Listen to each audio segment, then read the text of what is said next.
Heures sur 24, 7 jours sur 7, la radio des passions. Bonjour à toutes et à tous, vous êtes sur la voix d'Ambroise Paré, je suis Bénédicte et je suis en studio avec Patrick à la technique. Bonjour. Bonjour Patrick, comment vas-tu ? Très bien, très bien. Très bien, comme un lundi. Comme d'habitude, comme un retraité. Donc aujourd'hui dans l'émission GTC pour vous, nous nous consacrons aux insectes, mais pas n'importe lesquels.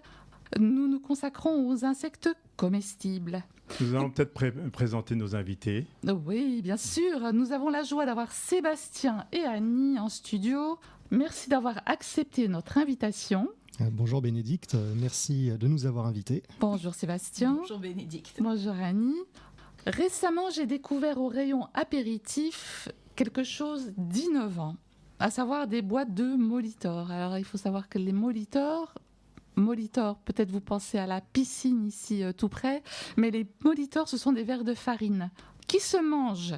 Et cela m'a donné envie d'en savoir davantage. Et c'est pour ça que je suis ravie d'être en votre compagnie, Annie et Sébastien, parce que vous êtes des entomophages expérimentés. Voilà. Entomophage, je m'explique, mangeur d'insectes. C'est ça. Et expérimenté car vous avez parcouru le monde entier à la recherche de personnes, en fin de compte, qui mangent les insectes sur les 5 continents. Et vous avez fait des reportages sur un site dont on va parler tout à l'heure. Pour arriver à ce que vous faites actuellement, qu'est-ce que vous avez fait ? Quel est votre parcours ? Alors, pour ma part, à la base, j'ai une formation d'ingénieur agronome spécialisé dans l'élevage d'animaux. Et c'est un sujet qui m'a beaucoup intéressé, qui m'intéresse depuis pas mal de temps. J'ai travaillé dans une entreprise qui élevait des insectes pour l'alimentation animale. Et une fois que mon contrat chez eux s'est terminé, je me suis dit, c'est l'occasion de faire un petit peu autre chose.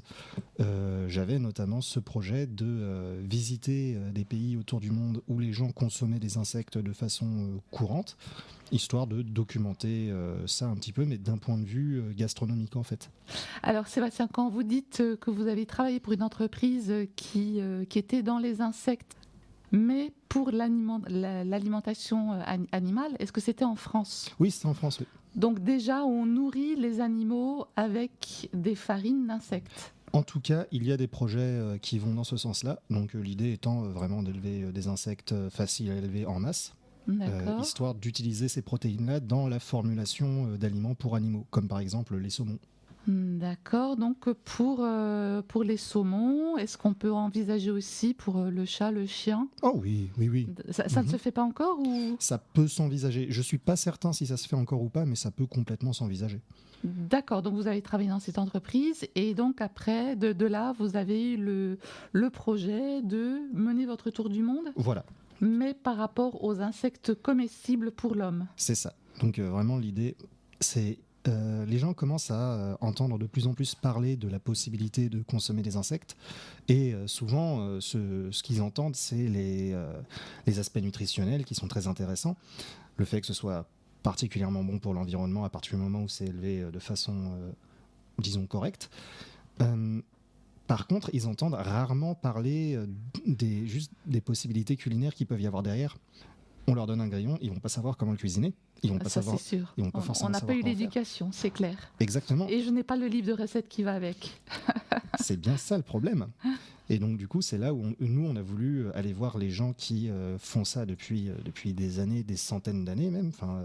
Puisque dans beaucoup de pays autour du monde, les insectes font couramment partie de la gastronomie, plus ou moins couramment, ça dépend des pays. Et ces gens-là ont souvent plusieurs dizaines, voire plusieurs centaines d'années d'avance sur nous en termes de gastronomie, sur l'usage des insectes. Et historiquement, en France, il me semble aussi qu'on mangeait des insectes. Il y a des sources qui semblent indiquer ça, effectivement. La soupe au hanneton. Par exemple, la soupe au hanneton, ouais. La soupe au hanneton, et qui est une spécialité locale peut-être ? Alors, de ce que j'ai vu, ça aurait été suite à une invasion de hannetons au courant du 19e siècle. La France aurait tenté de promouvoir une nouvelle recette qui aurait été la soupe aux hannetons. Donc l'idée étant de capturer des hannetons, de les broyer pour en faire un potage. En métropole ? En métropole, oui. Ça n'a pas eu beaucoup de succès.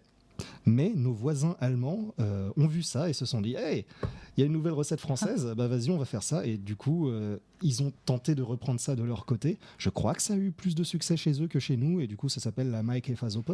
Le rayonnement culturel de la France a encore frappé. Voilà. Et il y a aussi des fromages, non, avec des larves ou des vers, il me semble, en Corse. Les fameux fromages dans lesquels qu'on suspend de façon très très délibérée pour que des mouches viennent pondre dedans et que les asticots viennent transformer le fromage. En Corse Peut-être en Sardaigne, j'en suis sûre. En Sardaigne. En Sardaigne, c'est sûr. En Corse, je ne sais pas à quel point ça fait activement partie de la production du fromage. En Sardaigne, c'est sûr que les insectes sont un insecte à part entière de ce fromage-là, en fait. D'accord. Et ils se mangent avec. Ils se mangent avec, oui. Après, dans certains fromages, il y a des insectes qui servent d'indicateurs, mais que les gens vont plutôt trier. Ouais. Avec des histoires de camembert qu'il ne faut pas manger si les asticots sont morts, parce que ça veut dire qu'il n'est pas bon. Ouais, compréhensible. Oui, c'est compréhensible. Et vous, Annie, qu'est-ce que vous avez comme parcours ? Qu'est-ce qui vous a incité aussi à vous intéresser aux insectes comestibles ? Alors, j'ai un parcours un petit peu moins en ligne droite, on va dire. Au départ, je suis chimiste. Ensuite, j'ai fait de la sécurité au travail. J'ai été enseignante dans le secondaire. Maintenant, je fais de la médiation scientifique, qui est un petit nom, qui est une expression qu'on veut utiliser pour remplacer le terme de vulgarisation scientifique. Et c'est pour Sébastien. Des jeunes ou pour quel public ? Dans les écoles ? En ce moment, j'ai des contrats dans des écoles. Je fais aussi des centres sociaux avec une association. J'ai bossé à la Cité des Sciences une fois. C'était très, très, très, très intéressant. À la Villette ? À la Villette, exactement. Voilà. Et moi, je suis sur ce projet grâce à Sébastien, dont c'est le rêve et c'est lui qui voulait partir. Il m'a dit j'ai besoin d'une deuxième personne pour faire un tour du monde. Est-ce que tu veux venir ? J'ai fait je sais pas. Et finalement, j'ai dit oui. Donc, en fin de compte, vous, c'est plus le volet, Annie, c'est plus le volet pédagogie, transmission, et Sébastien, c'est peut-être un petit peu plus quand même le volet scientifique bien précis. C'est l'idée, oui, effectivement. On a tous les deux un background scientifique. Tous les deux, bien sûr, oui. Je suis peut-être un peu plus spécialisé sur les insectes, effectivement, mais ouais, tout ce qui va être, on va dire, médiation scientifique, ça va être le pôle d'Annie. Médiation, effectivement, oui. Vous écoutez, regardez La Voix d'Ambroise Paré. Nous vous parlons aujourd'hui d'insectes comestibles en compagnie d'Annie et de Sébastien. Vous pouvez réagir en direct sur la page Facebook de La Voix d'Ambroise Paré ou venir nous rencontrer en studio au rez-de-chaussée de l'hôpital. Nous vous attendons pour la dégustation vers 16h45. En Europe, nous n'avons pas l'habitude de manger des insectes, alors que c'est une pratique courante pour un tiers de la population mondiale.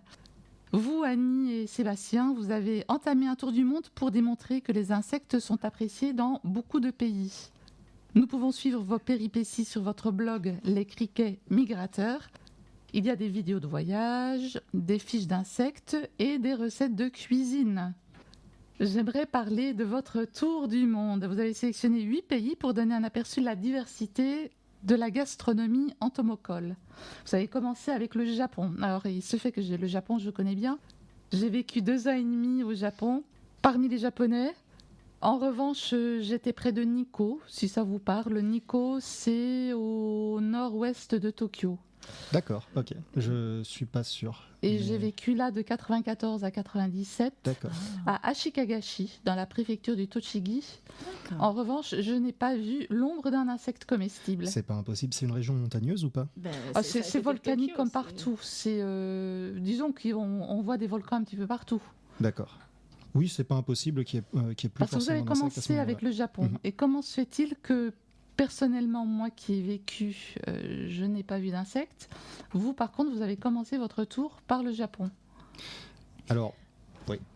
Je ne sais pas exactement ce que tu voulais dire. Bon, tant pis.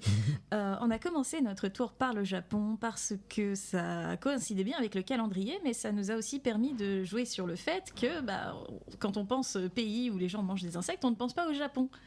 c'est un pays considéré comme avancé, comme développé. C'est bizarre, ça ne colle pas avec notre idée des insectes. On pense plutôt poisson. Moi, quand je pense au Japon, sur le plan gastronomique, je pense au bœuf de Kobe, je pense au sushi, donc avec du poisson cru. Effectivement. Mais tout avant la grosse industrialisation, avant qu'il y ait des moyens assez rapides de transporter des gens et des marchandises, les régions internes au Japon n'avaient pas ces accès à la mer qu'ont les régions côtières et n'avaient pas forcément le même accès aux poissons, qui est une grosse source de protéines au Japon. Et dans certaines régions forestières et montagneuses, il y avait une grande consommation d'insectes, qui s'est un peu éteinte après la Deuxième Guerre mondiale. C'est ça. Alors essentiellement dû à ce développement tout simplement en fait, les Japonais dans les montagnes avaient des moyens plus pratiques de manger des protéines, puisque attraper les insectes dans la forêt, c'était quand même une activité qui était un peu, disons, contraignante. Donc ils avaient des moyens un peu moins contraignants de consommer des protéines, manger. Tout simplement. Ouais, voilà. Accessoirement, il y a eu aussi un gros développement de l'agriculture. Et c'est généralement un phénomène qui s'accompagne d'une perte en biodiversité au niveau des insectes. Donc pour toutes ces raisons-là, effectivement, déjà, chute de la population d'insectes elle-même et aussi désintérêt du public de l'autre côté, les gens ont commencé de moins en moins à en consommer et la tradition reste encore aujourd'hui, elle est encore présente. Il y a des festivals de la guêpe dans certaines régions montagneuses du Japon. C'est ces festivals-là qu'on a, c'est ces festivals-là qu'on a visités du coup, puisque elle y parlait des dates qui coïncidaient. Nous, on voulait spécifiquement visiter ces festivals. Et il y a aussi certaines autres régions qui collectaient les insectes dans les rivières. Les rivières ? Ah oui, non, les rivières aussi. Les rivières, ouais. Les insectes dans les rivières, alors oui. C'est quoi comme insectes ? Est-ce que ce sont des insectes ? Oui, c'est des insectes, ouais. C'est, les trichoptères ? C'est les trichoptères, ouais. Alors, en fait, c'est des espèces de petites bêtes c'est des insectes aquatiques essentiellement, qui peuvent être capturés avec des filets ou à la main donc aussi. Ça, c'était pendant les festivals, mais est-ce que vous avez vu des insectes comestibles dans les magasins ? Alors, dans les magasins de ces régions-là, mais c'est vraiment... De ces régions-là, localement. On est allé à la petite échoppe à côté du terrain de festival. Mais est-ce il y avait que... des jarres comme ça, de frelons. Ça reste, on va dire, un produit local touristique, entre guillemets. Ce qu'il faut bien comprendre, c'est que vraiment, au Japon, à l'heure actuelle, ils n'ont plus besoin de manger les insectes. C'est-à-dire que d'un point de vue purement nutritionnel, d'un point de vue... c'est pas nécessaire. S'ils continuent de le faire, c'est vraiment parce que c'est un hobby, un passe-temps pour beaucoup de gens. C'est une tradition et aussi, c'est une tradition qui rappelle aux gens le lien qu'ils ont avec leur environnement. Puisque dans ces régions-là, c'est des régions où juste prendre soin de son environnement, c'est un enjeu important, puisque l'environnement va fournir des produits de la chasse, va fournir des produits de la forêt, va fournir des insectes. Les insectes font partie de ça. Et l'état de la population d'insectes reflète directement en fait, l'état général et la santé de l'environnement autour d'eux. S'ils prennent soin de leur population d'insectes, ils prennent soin de l'environnement. Et c'est un petit peu ça en fait le symbole qui peut y avoir derrière ce plat. C'est un plat familial en fait, un repas familial qui symbolise encore un petit peu le lien que ces gens peuvent avoir avec leur environnement. Alors, pour répondre à la question de Bénédicte, qui était pourquoi elle n'en a jamais entendu parler alors qu'elle vivait au Japon, est-ce qu'on parle de l'émission de télé ? Oui, parlons de l'émission de télé, effectivement. Alors, quand on est arrivé à l'aéroport, on est tombé sur une équipe de télévision japonaise qui nous a demandé pourquoi on était venu au Japon. Or, il se trouve que c'est une émission japonaise sur le tourisme qui passe, je crois, à 20h sur une des chaînes principales et qui demande aux non-japonais qui arrivent au Japon, qui sont identifiés comme non-japonais par l'équipe de télévision qui regarde un petit peu tout le monde, pourquoi ils sont venus au Japon. Et si le sujet les intéresse, eh ben, ils les suivent pour faire un reportage de ça. Et quand on a dit qu'on venait manger des larves de guêpes, ils nous ont dit « Attendez, quoi ?» C'est possible ? Ici, au Japon, sérieusement ? Ils n'en avaient aucune idée. C'était les habitants de Tokyo aussi. Apparemment, dès qu'on sort de Tokyo, ça commence à être un peu plus connu. Mais effectivement, dans Tokyo même, dans les grandes villes, les gens n'ont même pas forcément entendu parler. D'accord, donc ma question a vraiment du sens. Oui. Ce que je vous dis, Oui. mon expérience, effectivement, est reflétée par... Oui, je dirais, ouais, d'accord. Imaginez la situation d'un Parisien qui n'aurait jamais entendu parler C'est un petit peu des pareil. escargots de Bourgogne. Effectivement, ouais. Ça lui Ouais, semblerait un petit peu. bizarre. c'est improbable, mais C'est complètement improbable, Ouais, mais voilà, effectivement. c'est un petit peu l'équivalent. c'est encore moins connu en fait là-bas. Et vous avez parlé des insectes, effectivement, qui sont en voie de disparition. C'est un problème au Japon, mais c'est un problème planétaire. Oui. Les insectes comestibles, en fin de compte, ce qu'on veut dire par là, c'est qu'on fait des élevages. C'est pas aller les chasser et contribuer à leur disparition, mais c'est de remplacer un petit peu tout ce qui est viande, élevage de bœuf, etc., par des élevages d'insectes. Je pense que c'est ça l'idée. Alors idéalement oui. D'un point de vue purement traditionnel, dans les pratiques traditionnelles, en fait, les insectes ont toujours été collectés dans la nature. Et ça, c'est une pratique qui est de plus en plus menacée. Déjà parce qu'il y a un réengouement pour la consommation d'insectes, même dans les pays où ça a été fait depuis des années et des centaines d'années. Tu penses au Mopani, là? Ouais, Homopani, par exemple, ça c'est des chenilles dans le sud de l'Afrique, mais ça va être aussi le cas en Asie du Sud-Est, ça va être aussi le cas au Mexique. Et partout dans le monde, en fait, il y a ce regain d'intérêt pour ces insectes-là, ce qui veut dire en capturer plus dans la nature. Ce qui est effectivement pas idéal, parce que déjà, il y en a de moins en moins à cause de l'agriculture. C'est ce que les gens retorquent aussi quand je leur dis c'est bien de manger des insectes, c'est écologique, etc. Voilà. Ils me disent oui, mais c'est en voie de disparition, on vient de lire des articles. Alors, C'est vrai. les insectes sont aussi en voie de disparition parce que leur milieu naturel change ou disparaissent et parce qu'on utilise des insecticides dans l'agriculture de culture des céréales. Si on va pas... Bien sûr que chasser des insectes et les manger, ça fait qu'ils sont plus dans l'environnement, mais ce serait un peu abusif de dire que c'est la faute des entomophages si les populations d'insectes chutent. Clairement. Ceci étant dit, un développement intéressant, c'est effectivement l'élevage d'insectes. Et ça, on l'a vu quasiment partout autour du monde. Il y a de plus en plus d'initiatives locales qui essayent de lancer cet élevage-là. En Thaïlande, c'est l'un des seuls pays au monde où ils ont vraiment réussi à construire une filière d'insectes comestibles durable. Il y a énormément de fermes d'insectes. Il y a aussi des fermes qui élèvent des fourmis. Il y a des fermes qui élèvent des larves de charançon. Il y a des tentatives d'élevage d'insectes locaux au Zimbabwe et au Cameroun aussi. Oui, parce que dans votre tour du monde, vous êtes passé du Japon au Cambodge, ensuite la Thaïlande. C'est ça. Là, vous mettez que c'est la capitale mondiale de la consommation d'insectes. Du sud-est de Notre l'Asie. opinion. De l'Asie. Mais oui, c'est une capitale mondiale de la consommation. Et donc là, d'insectes, il y a ouais. beaucoup d'élevage d'insectes, c'est ça? Oui. Ensuite, vous êtes passé en Australie, au Mexique. C'est vrai que le Mexique est connu pour être un pays de mangeurs d'insectes. Ensuite, vous êtes passé en Afrique, Cameroun et Zimbabwe. C'est ça. Je me suis demandé pourquoi vous n'êtes pas allé en Afrique du Sud. On peut pas aller partout. Donc c'était un choix délibéré. Alors, c'est nouveau comme question parce que la plupart du temps, on nous demande pourquoi on n'est pas allé en Chine. Oui. C'est vrai parce que- ou en Amérique du Sud. Oh, oui, ailleurs en Amérique du Sud. Quoi, on nous avait dit quoi? La Bolivie? Je crois, oui. Ou le Brésil aussi. Ah oui, En fait, il y a plein de pays qu'on n'a pas pu visiter parce que. C'était un choix à faire. Voilà, Enfin, c'est moi, ça. je suis passée par l'Afrique du Sud et j'ai mangé des vers. C'est pour ça que je vous pose la question, et des insectes. Les chenilles mopanées, du coup, c'est ça. Alors, C'est dans les tribus. qu'est-ce qui a guidé votre choix de ces pays? On a essayé de cibler des régions du monde, en fait, et essayer de trouver un pays qui nous permettait d'avoir un point de vue un petit peu représentatif de ce qui se faisait localement. Parce qu'effectivement, en Asie du Sud-Est, ça va être très difficile de trouver un pays qui ne consomme pas d'insectes. Mais on va peut-être pas faire un an en Asie du Sud-Est à visiter tous les pays pour voir 50 fermes à grillons. On essayait vraiment de cibler et d'avoir des points de vue différents. Bien sûr, je suis pas en train de dire que au Laos ça va être pareil qu'en Thaïlande ou quoi, mais Et on À un aurait moment, peut-être eu des petites redites et voilà, il fallait faire des choix au niveau budgétaire aussi. Heureux ensemble, oui, nous sommes heureux en studio avec Patrick à la technique, avec Bernadette et avec nos invités Sébastien et Annie pour parler d'insectes comestibles.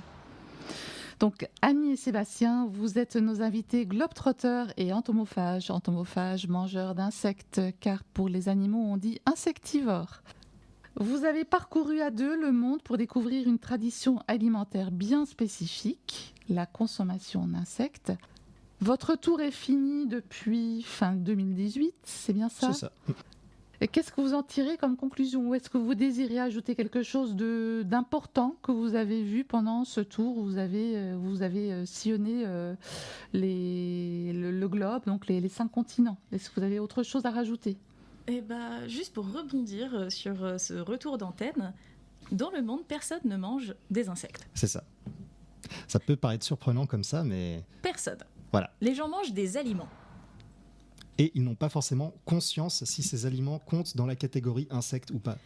Parce que dans les savoirs traditionnels, il va pas y avoir dans les savoirs traditionnels des gens qui mangent des insectes, il va pas y avoir une grande catégorie qui contient à la fois les insectes qui se mangent et les insectes qui ne se mangent pas, qui auraient été regroupés parce qu'ils ont tous les deux 6 pattes. Ça n'a pas de sens. Ils sont dans 2 catégories différentes dans la visualisation, dans la catégorisation des objets du monde. C'est ça. C'est en fait, on est allé dans des pays où essentiellement, ouais, ils vont consommer des insectes de façon, certaines espèces d'insectes de façon tout à fait normale.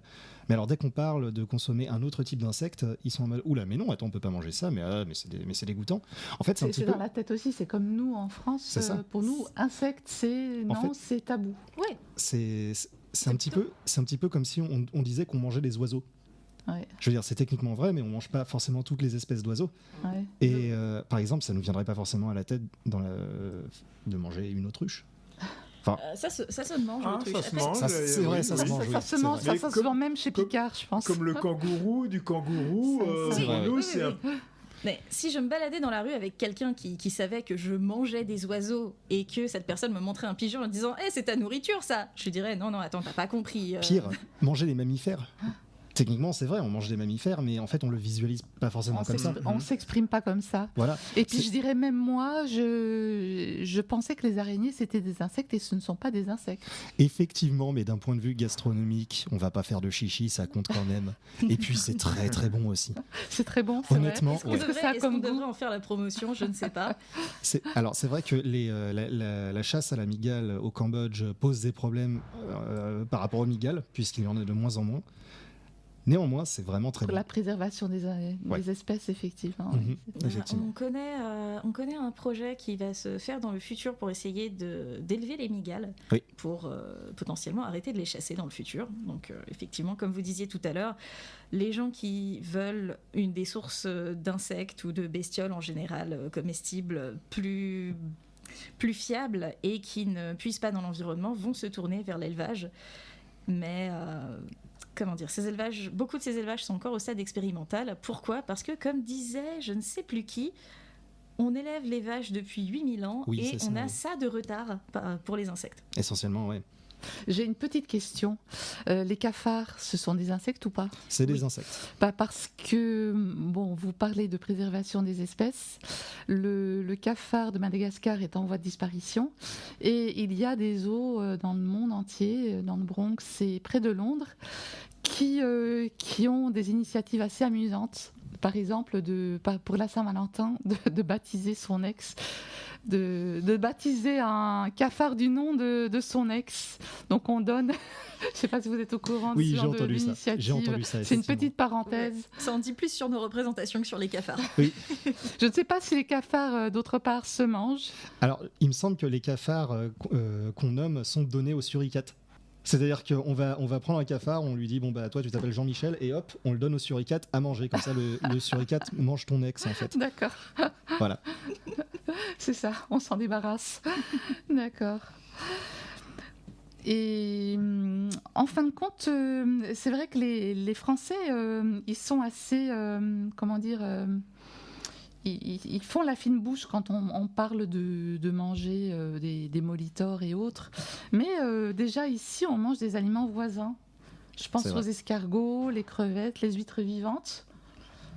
Effectivement. Est-ce qu'on peut considérer effectivement que ce sont des aliments cousins ? C'est des aliments inhabituels, on va dire. Et effectivement, ouais, à partir du moment où on peut manger des crevettes, je pense qu'effectivement on peut manger des insectes. Ça va pas forcément se cuisiner de la même façon, mais ça reste très bizarre. Hein. Enfin, Ouais. je veux dire, encore une fois, qu'est-ce qui est passé par la tête du premier gars qui a mangé une huître ?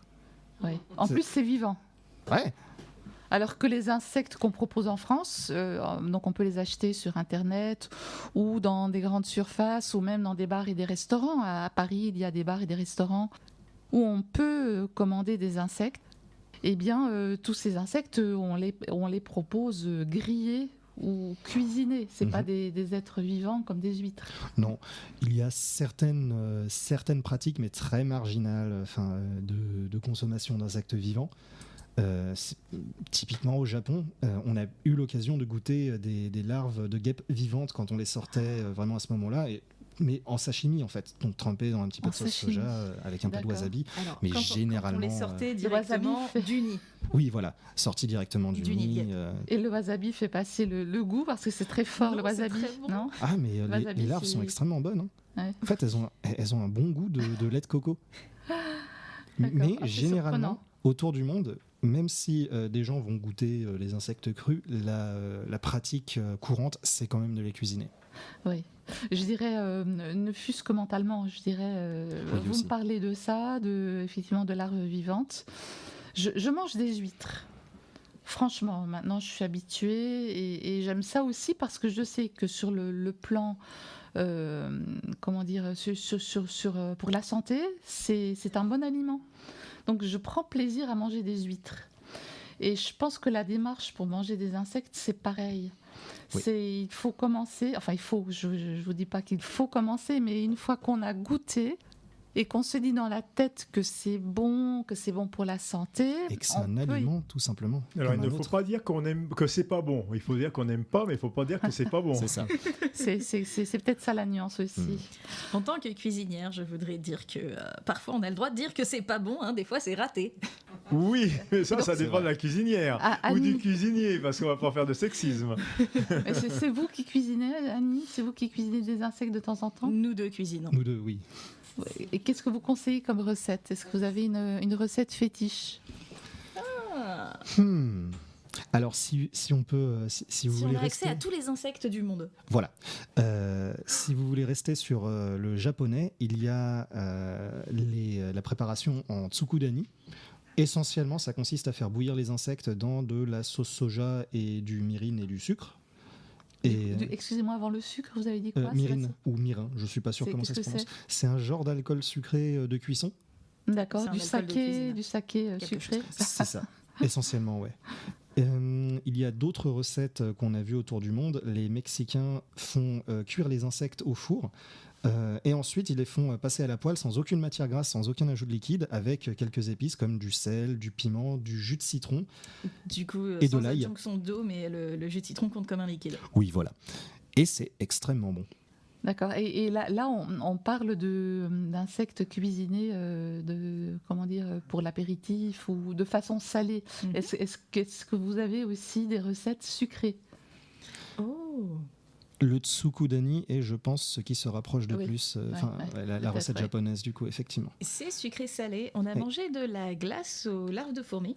C'est vrai, au Ça Mexique. manquait de larves de fourmis. Ça manquait de larves de fourmi, oui, c'est vrai.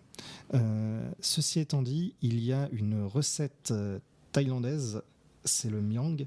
Donc ce sont en fait des petits... c'est essentiellement une salade à base de papaye, de cacahuètes, qui est enroulée dans des feuilles comestibles. Et ça fait en fait une petite salade en format canapé. On peut y mettre des fourmis dedans. Et généralement, dans Des l'assaisonnement... fourmis ou des œufs de fourmis? Les deux. Mais effectivement, il y a une nuance. Effectivement, il y a une nuance. C'est que les fourmis, généralement, quand elles sont consommées autour du monde, ce sont les larves qui sont consommées. Donc les larves ou les nymphes, que tout le monde autour du monde a décidé d'appeler les œufs de fourmis.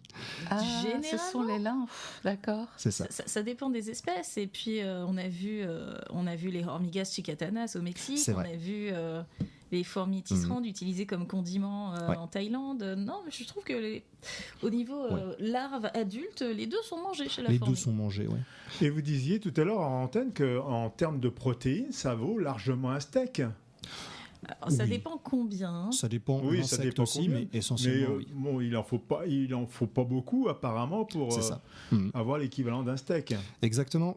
Essentiellement, alors les chiffres qui circulent généralement, c'est 10 criquets sont l'équivalent en termes de protéines d'un steak haché. Oui. Ça, c'est intéressant. Oui. Ceci étant dit, on remarquera que 10 criquets, c'est vraiment tout petit.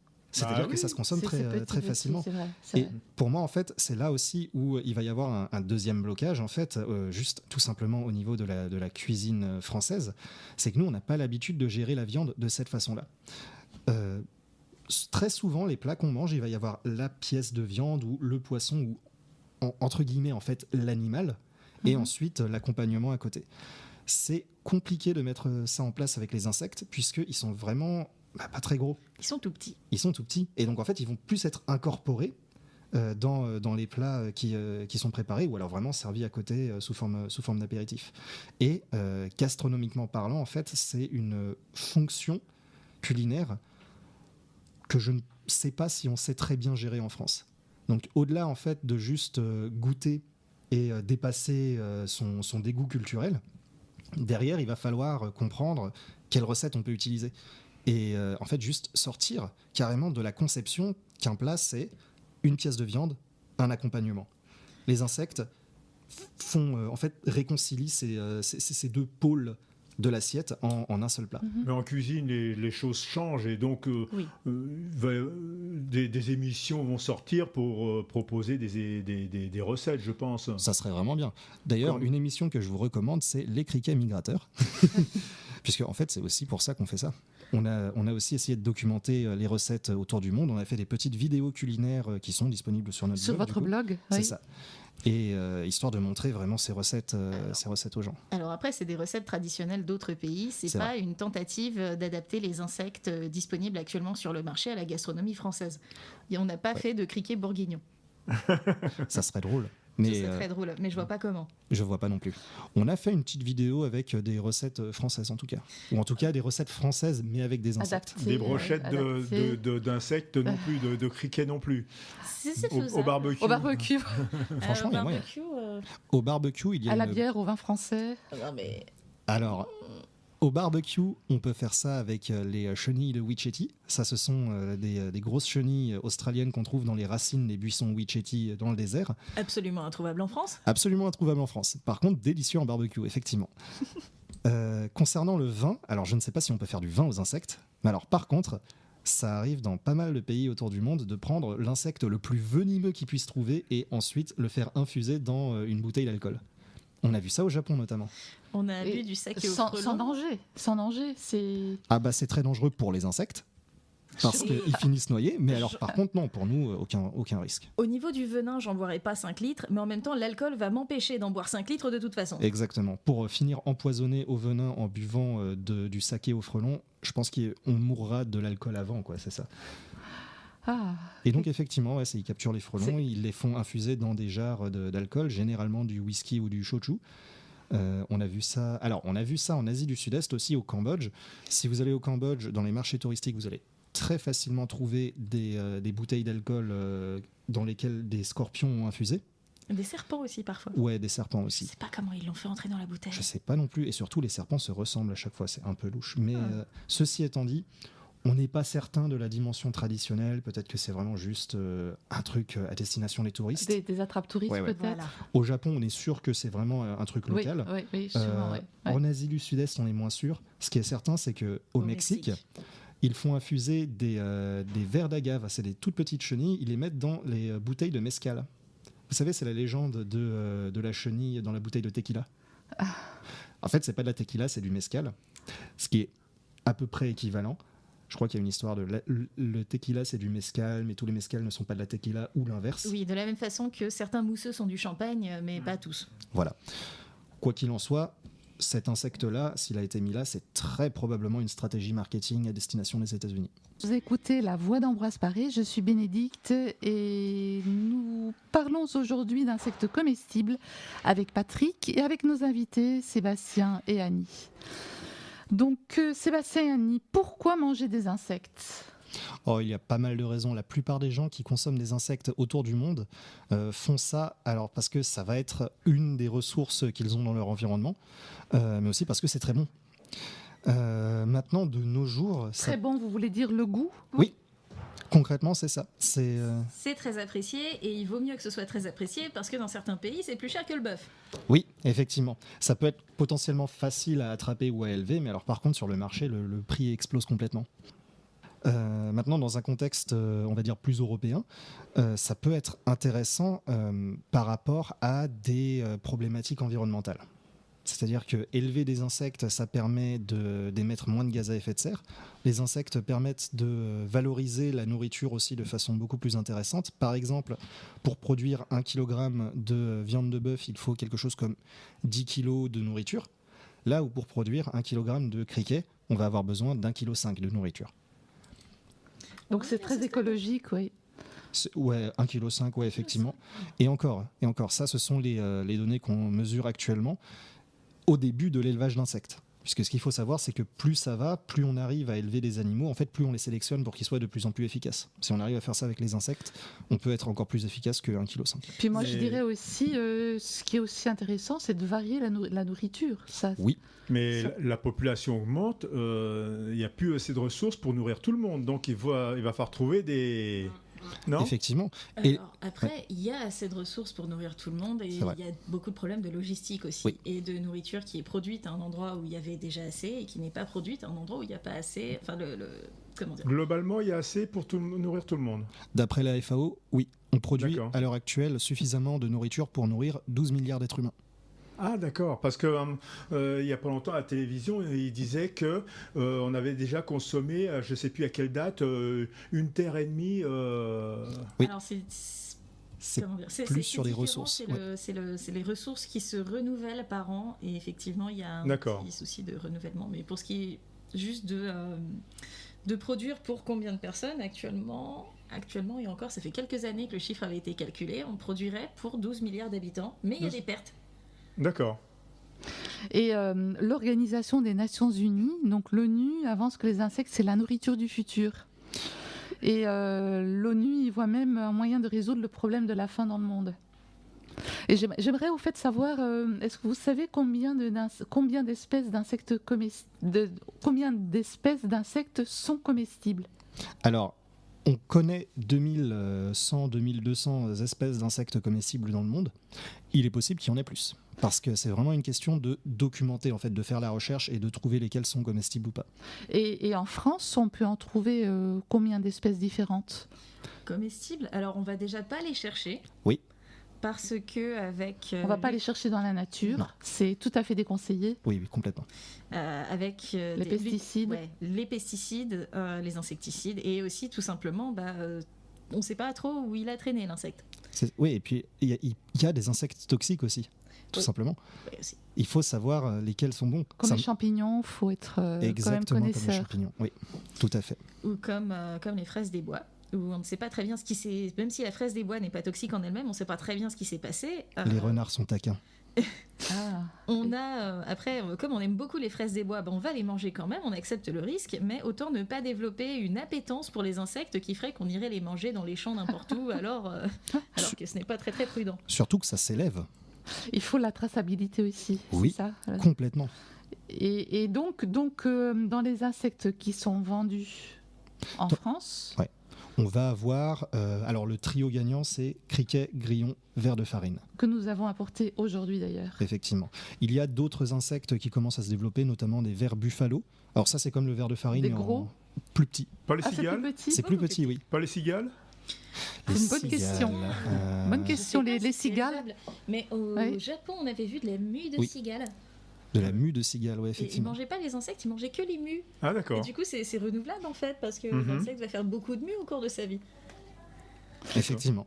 Et en fin de compte, j'aimerais dire aux personnes qui nous écoutent que sans le savoir, ils mangent déjà un demi-kilo d'insectes par an.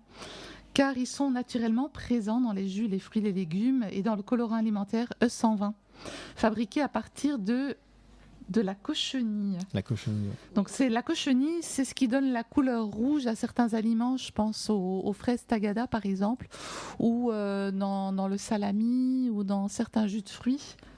Donc, et dans les yaourts au colorant, les oursons, les Smarties, les Tic Tac, etc. Et j'aimerais aussi parler d'autre chose, c'est les allergies. Parce que tout le monde ne peut pas manger des insectes, malheureusement, je dirais. Il y a certaines personnes qui sont allergiques parce qu'elles sont aussi allergiques aux crustacés. Et, Totalement. Certaines personnes peuvent être allergiques aux insectes et ne pas s'en être rendu compte jusqu'à maintenant, ce qui ne leur a pas posé problème dans leur vie, mais qui pourrait poser problème la première fois qu'elles voudraient manger des insectes. Concrètement, l'allergène majeur des insectes, ça va être la chitine, qui La est une chitine, molécule qui entre en jeu dans la construction de leur exosquelette et qu'on retrouve aussi dans les acariens et dans certains fruits de mer. Pour info. Et oui, et donc l'allergie se déclare comment ? C'est le visage qui enfle ? Comme Je suis toutes pas les sûr. allergies, les symptômes diffèrent selon les personnes. C'est ça, c'est à peu près ça, ouais, effectivement. Je sais pas, honnêtement, j'ai jamais vu de réaction allergique se dérouler devant moi. Mais si vous savez que vous êtes allergique aux acariens ou aux fruits de mer, Restez aux chips traditionnels. voilà, ouais. Il y a une de tes anciennes collègues qui nous avait dit qu'elle desquamait, non ? Je crois, oui, quelque chose comme ça, oui. Des mains. Donc c'est mieux de le savoir et donc ne pas goûter les insectes. Moi je vous propose quand même de passer à la dégustation. Donc Sébastien et Annie, vous avez apporté des criquets et des grillons. Moi j'avais donc mes petits molitors. Les molitors c'est donc les petits verres de farine.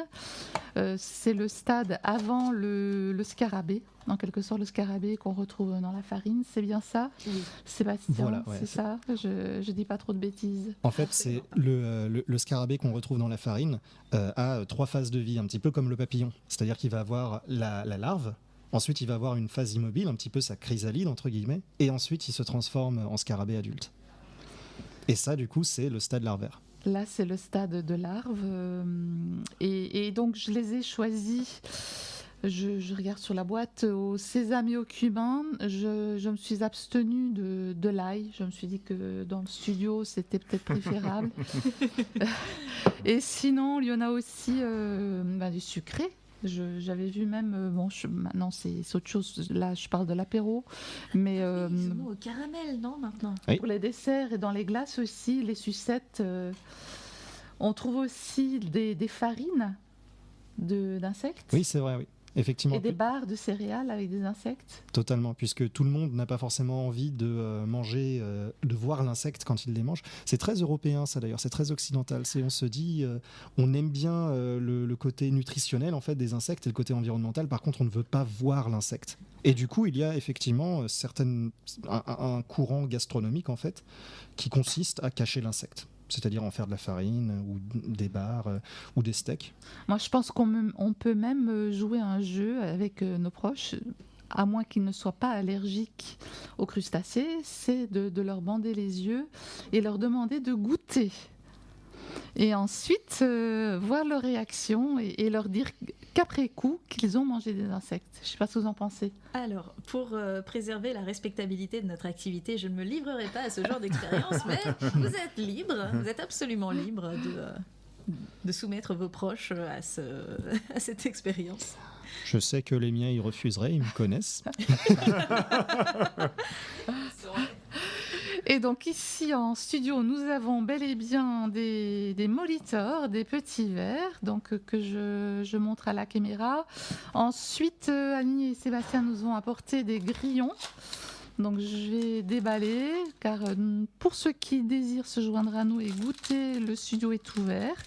Donc jusqu'à 17h, vous pouvez venir goûter les verres, les criquets et les criquets et donc les grillons. Quelle est la différence au fait entre les criquets et les grillons ? Alors essentiellement, c'est pas le même insecte. c'est vraiment ça. Comme vous pouvez le voir, ils n'ont pas exactement la même tête. Les criquets, si vous voulez, ça va être entre guillemets les sauterelles. Je mets des guillemets parce que là encore, c'est un autre insecte, mais ça ressemble beaucoup aux sauterelles, si vous voulez. C'est beaucoup plus gros. C'est ça, c'est plus gros, ça a des grandes ailes, ça a des grandes pattes. Le grillon, c'est petit et c'est lui qui va striduler en fait. D'accord, stridulé, comme la cigale en quelque sorte, on mélange souvent Ouais. En quelque les deux, sorte. en quelque sorte. Ouais. Effectivement. Et pour faciliter, pour se souvenir de la différence entre les deux, on peut se rappeler que grillon se dit en anglais cricket. Oui. Car ils ont décidé de nous embêter. Ah, là, ouais, c'est des faux amis, si je comprends bien. Ah bah ça. On va tout mélanger. Puis alors, je ne Donc- vous parle pas des tarentules. Hein. Pourquoi les tarentules ? La tarentule, c'est une espèce d'araignée qu'on a D'araignée, en Europe. Oui. Mais les Anglais, quand ils disent tarantula, il parle des mygales. Ah. Et ça n'a rien à voir du coup. D'accord. Est-ce qu'on peut passer à la dégustation? Donc, Très volontiers. Patrick, est-ce que ça te dit de oui, goûter? mais je vais goûter. Alors, tu as le choix, grillon à la mangue Ah, mais je vais douce. goûter à tout, moi. Si Ah, j'en bah, si j'en goûte fabuleux. un, je goûte à tout. Tu auras même un petit cadeau. Oh, bah, c'est gentil. Toi, tu n'as jamais goûté d'insectes. Non. Donc, je te propose de goûter un grillon à la mangue douce. Bernadette. Ah, je goûte pas. Merci. En faisant Toi, un peu, car c'est la première fois. J'en ai pris 3. Il y a donc aussi les criquets au paprika. Alors là, c'est à la mangue douce. Ah oui. Et il y a des molitors au sésame. C'est comment? Bah, c'est très bon. C'est très bon. C'est très bon. Alors, un petit peu piquant, parce que je pense que c'est les condiments qui ont été mis avec. Sûrement. Mais c'est très bon. Est-ce que quelqu'un veut manger un criquet? Alors, si C'est un... Franchement, c'est vous qui c'est nous plus gros. écoutez, si vous voulez profiter de l'expérience, bah, dépêchez-vous. Vous avez encore 5 minutes pour goûter quelques insectes. Effectivement, surtout les criquets, ça part très vite généralement. Je Ouais. ne peux pas vous priver, mais aussi peut-être afin Allez-y, de rassurer allez-y. les auditeurs sur le fait que nous ne sommes pas des arnaqueurs et nous faisons vraiment ce que nous professons. Je vais me permettre. Ah oui. Alors, Ah, mais moi aussi. hein. Voilà, bah, moi aussi, je veux goûter. bonjour, je suis Bénédicte. Testez pour vous les insectes comestibles en studio avec Patrick. Et c'est très bon. C'est très bon. Eh oui. Là, Avec nos invités Sébastien et Annie qui ont parcouru la planète et recensé les pratiques entomophages. Vous pouvez suivre leur péripéties sur leur blog lescriquetsmigrateurs.com, c'est bien C'est ça. Et manger des insectes, c'est encore une sorte de tabou alimentaire pour beaucoup de Français. D'ici quelque temps, vous aussi proposerez peut-être des insectes aux apéros, sur vos sushis ou dans vos desserts. L'industrie des insectes comestibles, de son côté, est en plein fourmillement. Oh, N'est-ce pas? c'était une blague formidable. Merci. Merci d'avoir suivi l'émission. J'ai Je testé lève mon pour verre. vous. Effectivement, nous levons un petit verre à votre santé. Donc, merci d'avoir suivi l'émission. J'ai testé pour vous. Merci Annie et Sébastien d'être venus à Boulogne-Billancourt et d'avoir contribué à cette émission. Merci Patrick. bah, merci à vous trois pour cette Merci à émission. C'était sympa. Merci pour Merci. l'invitation. C'était Donc- très sympa. Vous reprendrez bien un verre. Tout à fait. Et vous pouvez Plutôt suivre 2 fois qu'une. l'actualité de La Voix d'Ambroise Paré sur la page Facebook et sur notre site internet. N'hésitez pas à réagir. Je vous souhaite une belle fin d'après-midi, les amis.